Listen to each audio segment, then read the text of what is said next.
What's up, loungers? Thanks for tuning back in with me. Today we're going to be having a discussion about emotional intelligence. Some friends and I have been talking about this topic for a very long time, and I've had some people ask me some questions about it and just want me to just give my take on it. So I'm going to give you guys the 5 components of what emotional intelligence is and kind of break each component down on what they mean, and then how that plays a role in relationships, whether it's romantic relationships, friendships, family, and the workplace. So if you are struggling with emotional intelligence, or you know someone who is struggling with this topic, stay tuned. Okay, so there are 5 components of emotional intelligence. The first one is self-awareness. Okay, what is self-awareness? It literally answers itself in the word. So self-awareness is being knowledgeable or understanding and being aware of who you are. And that can mean all different aspects of who you are, what you want out of the world, what you put out into the world, who you represent, and how you represent yourself. Knowing your weaknesses, knowing your strengths, and either working on those weaknesses to become strengths, or to become a little bit better with those things, and then pulling on the strengths that you do have to be great.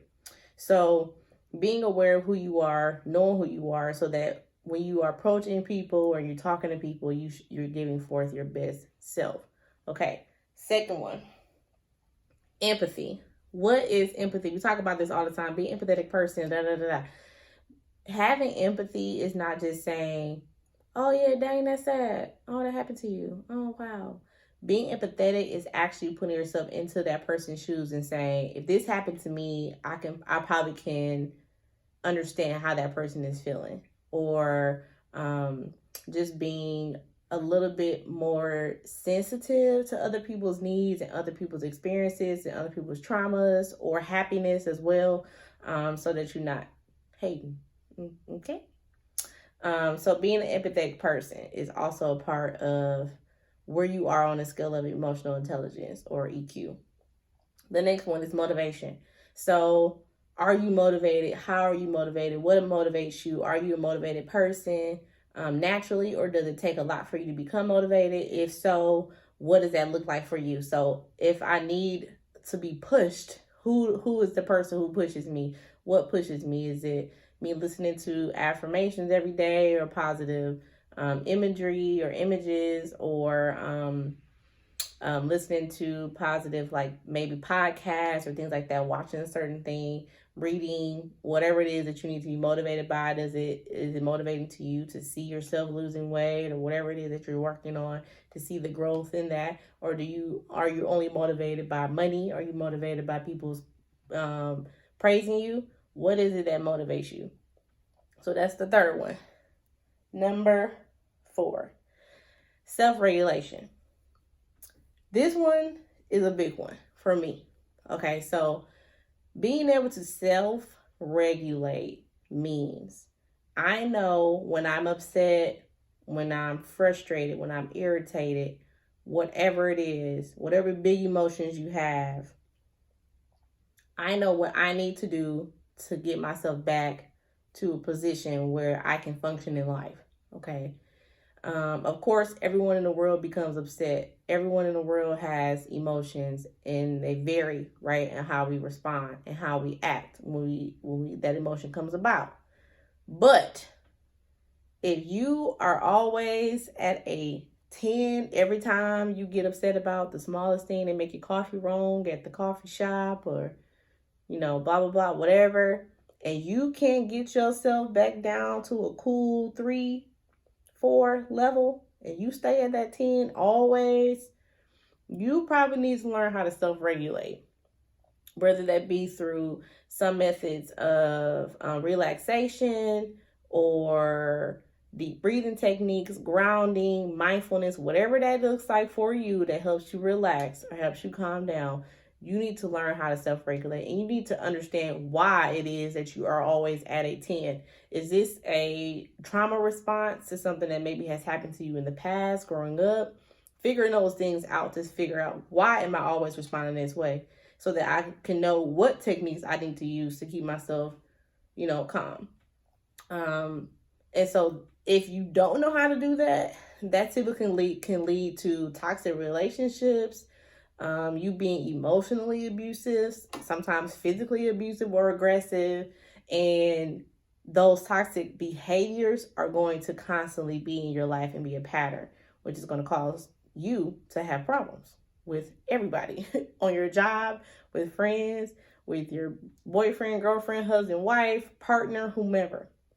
So you need to make sure that you learn how to self-regulate. If you do not know what your triggers are, pay attention to when you get upset the most. Pay attention to what small things make you upset. And then see if there's patterns in those things, or if it's a certain person, a certain place, whatever those patterns are. Maybe write them down and say, every time I go to work and I have interaction with Billy Bob Joe, this happens to me. Okay, pay attention to your body, what your body does when you become upset. Some people's heart races, some people turn red in the face, some people clench their fists, some people clench their jaws, and they constantly have headaches or stomach aches and things like that. They have really bad anxiety. Pay attention to when that happens. Maybe you just jot down, even if you don't have a piece of paper and pen, put it in your phone. Today, on whatever day, at this time, I was this place and this happened and I responded this way, so that you can figure out what those patterns are. And that's how you figure out what your triggers are. And then you can maybe connect what those triggers are to something that may have happened to you in the past that maybe reminds you of that situation. And that may be why you're responding that way. So figuring out how to regulate yourself. The last one, number 5. Social skills. Now, we all talk about social skills growing up in school. When you first go to kindergarten, the first day of school, if you remember that. I don't, but I just know working with kids, we always tell kids when they go to school, behave, be nice, be friendly, be kind to friends, yada, yada, yada, right? So teaching kids how to engage with other people, engage with adults. We teach adults how to interact with children, getting down on their level, talking to them calmly, all these things, right? So what happens between starting school, or even before you start school, if you have siblings, your parents may have taught you, to share and all those things. How we go from that to being adults and don't understand social cues, don't understand when someone else around you may be upset about what you're doing or saying based on their presentation. And it all goes back to emotional IQ and you not understanding your own stuff, your own emotions, right? So if you don't understand how you feel and you don't understand why you're feeling or acting a certain way, there's no way in the world you're going to understand someone else being upset by your behaviors or someone else being frustrated by what's going on, or even just the escalation process in that. So it's not always just somebody snapping off, popping off. You're like, where that's coming from? Sometimes people give us clues as to how they're feeling before they snap, before they ghost you, or before they cut off the communication with you, or cut off the relationship with you, or the friendship with you, or fire you, whatever it is. Most of the time, people have set up boundary lines and you have been tiptoeing, tap dancing, and moonwalking on that line, right? And now all of a sudden you've crossed that line, or that person is tired of you tap dancing on top of them, and it's over. So learning about yourself, learning how you socialize, learning what type of person you are when it comes to being around other people, whether it's a group of friends, a group of people, or one individual person on a one-on-one basis. Figuring out like how you interact with others, what things you like, what things you don't like. Making those things known up front to people is better, so you give that other person the opportunity to say, well, this person says that they really, really like when I do this. Can I give them that? Okay. Yes or no. That way, you're not waiting around for this person to do something that you haven't even told them you like. Okay. So social skills and being able to interact with people is important, because you have to interact with people. Even if you work from home, you are interacting with somebody through that computer screen, or your boss or whomever. So social skills is extremely important, and we have to figure out where it's what happens, where is the barrier between teaching kids how to interact with people growing up, going to daycare, going to pre-K, going to kindergarten. Between that stage and around middle school age-ish people, children, there's something that's a disconnect right around that 11, 12-year-old age. And then that just continues on through high school, if you go to college, trade school, whatever, into adulthood. What happens there? Are we just telling kids, forget them kids, do whatever you want? It's okay to be mean and nasty to people. It's okay to express yourself in any old kind of way because you have a mouth and you can say whatever you want.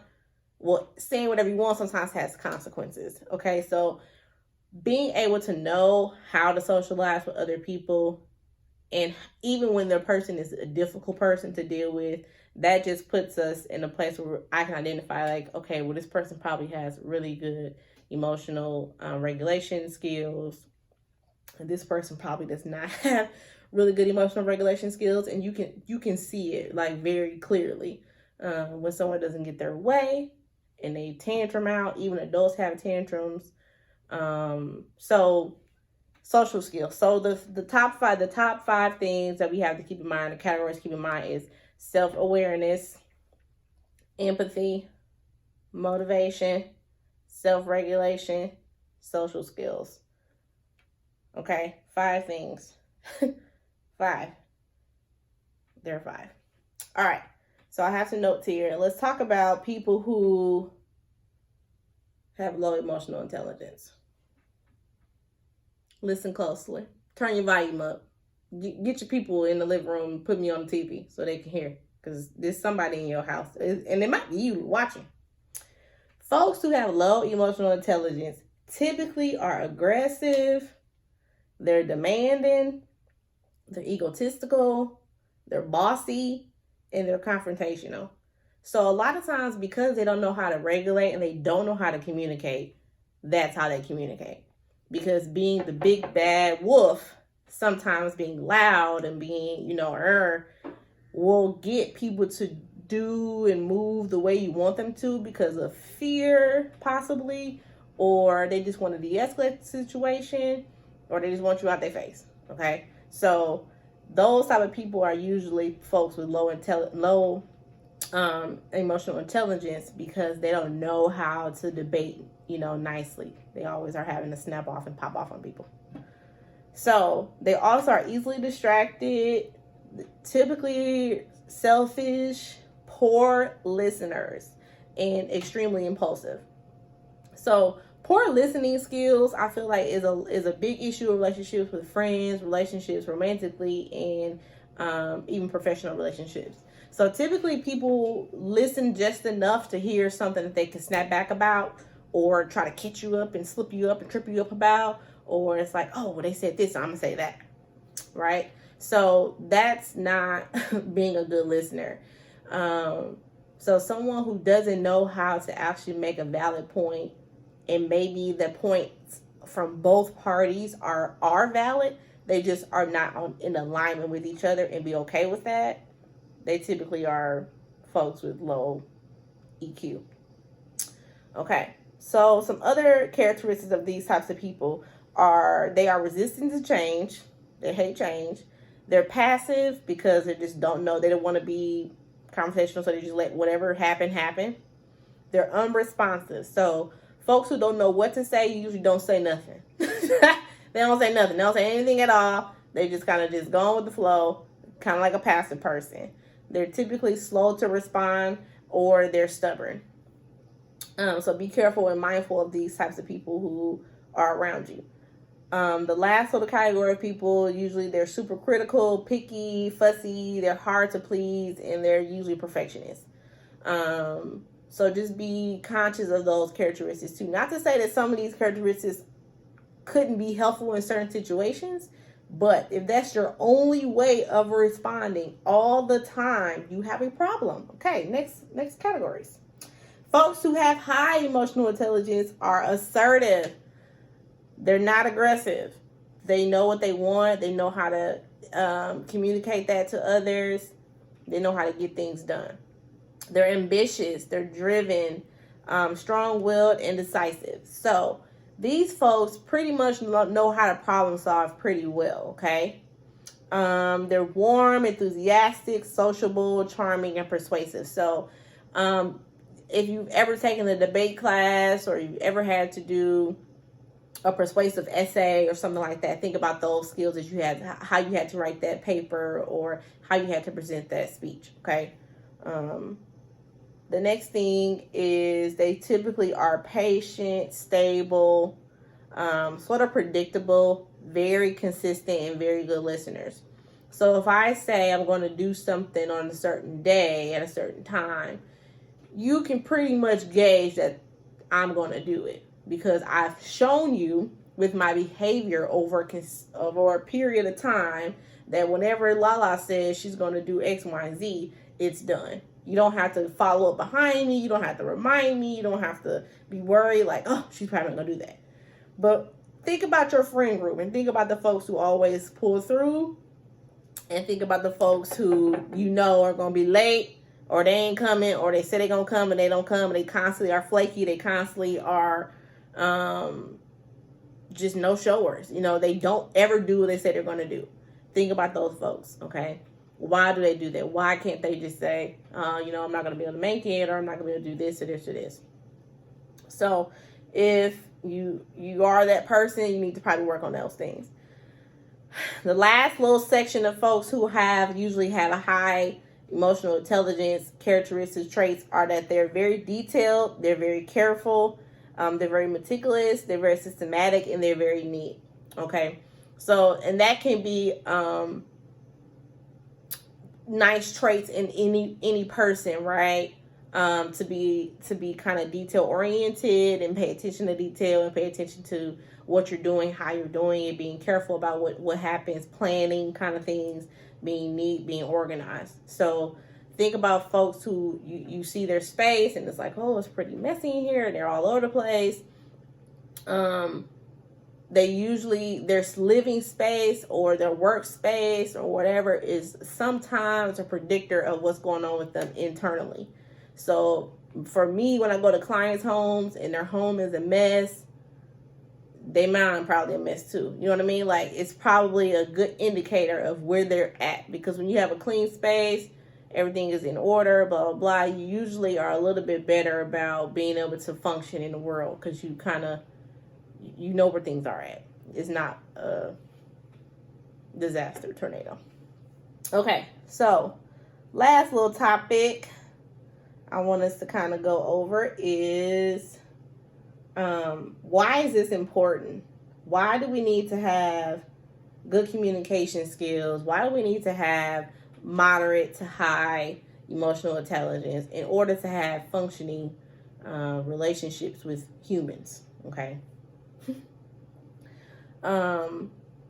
One, if you have good, effective communication, more people will listen to you and do what you want them to do as you need them to do it to function and to present whatever it is that you're presenting, the best product that it can be, okay? Whether that be a school project or something that you have to do at work with a group of people, or even if you're just presenting something yourself on your own. If you know how to communicate effectively, other people will listen to whatever it is that you're saying. And they will want to listen to you continuously, okay? If you are someone who is always yelling at folks, screaming at people, you're disorganized, you're late, you're not prepared, that is going to show itself, okay? If you cannot communicate with your homeboy, your girl, your man about how you're feeling, why do you think they know how you feel? Because everyone is different. Everyone is raised different. Everyone has different backgrounds and different experiences. So if you're telling someone, hey, I'm feeling some type of way, and you use the words some type of way, that is not an emotion. Stop saying that. I don't know what you mean when you say, I feel some type of way. That is not on any feelings chart. That is not a feeling word or words. Those are just words that you put together. That's not an emotion. That's not a type of emotion, a subtype, category of any sort. Stop using that phrase. Say the word that you feel. I'm saying it slow because clearly some of y'all don't get it. Say the word that you are feeling. If you don't know what that word is and you don't have the emotional vocabulary, look it up. Because don't nobody want to keep hearing you say, oh, you're making me feel some type of way. Okay. What does that mean? That means nothing to me or a human. It shouldn't mean anything to anyone. So you have to upgrade your emotional intelligence by upgrading and learning emotional vocabulary. Feelings charts, I know they may be childish to adults, but they are very helpful. Look at the words up in the dictionary. Look them up in a thesaurus, okay? So you can understand how to put these words into sentences to describe how it is you feel. Okay, think about English class. Think about those verbs you had to use to describe this person. That's the same thing, okay, as, using emotional vocabulary. So, not just happy, sad, mad. Those are not the only three emotions humans feel. I use those, or I think of those feelings as like an iceberg, right? You have an iceberg. You feel like the iceberg is on the top of the water, right? Most icebergs are, kind of crunched up on top of the water, right? This is an iceberg. This is happy, sad, and mad up the top. That's what you can see on top of the water. Underneath that water surface line, that iceberg is way wider, way deeper than what you see on the surface, okay? So think about that as a way to remind yourself of how to identify emotions. Usually when someone says they're happy, sad, mad, that's usually a surface level emotion because it's easy to see. Sad, most people cry. Happy, you might be smiling. Mad, you might be ready to fight. Whatever. That's easy to see. That's easy to say. But underneath that surface level, underneath that iceberg, underneath that water level is usually a bigger, deeper issue, just like an iceberg in the water. So it's usually disappointment, confusion, frustration, irritation, annoying, whatever it is down there that's deep-seated, deep-rooted, that you don't want to come to the surface. You replace those words down here underneath with something that's it's palatable, okay? And I'm tired of it. I'm going to say me. I'm tired of hearing y'all grown folks don't know how to express yourself. If you do not know how to express yourself and you are not trying to learn how to express yourself effectively, stop trying to build relationships with other people. Stop trying to find new friends. Stop trying to date. Stop saying you're looking for a husband. Stop saying you're looking for a wife because you are not ready for that. Okay. So you have to have some balance. You have to have some understanding or the desire to understand. If you aren't where you need to be when it comes to emotional intelligence and you do want to have a companion, then you need to articulate that to that person and say, hey, I'm kind of still struggling with this. Just to be honest, I don't really know how to express my emotions. Maybe I wasn't taught as a child to express my emotions or my feelings effectively or at all, or maybe I was told not to ever say how you feel. Whatever the case may be, you need to be honest so that the other person can decide for themselves if they want to deal with you and put up with it and grow and learn with you. If that's growing and learning for y'all. And if they don't, you cannot be upset. Keep working on yourself so that when the next person come along, you're ready. You have the tools. You have your little toolkit. Okay? Keep this video saved so you can know, okay, well, what you say components were, because these two I'm pretty good at, but these three over here, and work on them. Work on them every single day. Every single day. And then pay attention to how you interact with people. Pay attention to how people interact with you. Ask your friends, yo, do you think I'm struggling with this or this? They'll tell you. If they're your real friends, they're like, yes, it seems like you have a little deficit in this area, okay? And it's okay. But if you don't work on it, stop trying to interact with people like you are a person who has high emotional intelligence when you know good and well you are on the lower end. Lower end, okay? And these are things that Black people, my people, we have a serious problem with. Serious problem. Men and women, both sides. I'm not even gonna say it's all men or it's all women. It's everybody. We have a problem with being able to effectively communicate correctly to get results, positive results. And we do not have high enough emotional quotient to be doing a lot of things that we are doing as far as when it comes to interacting and engaging with other people. So you need to be aware of that and you need to be working on it. Because, brother, if you step to me, I'm going to tell you, oh, you're so nice. Oh, sweetie. But, sir, you have problems and you need therapy. And I ain't the one because you can't afford me. So, that's all I have for you guys.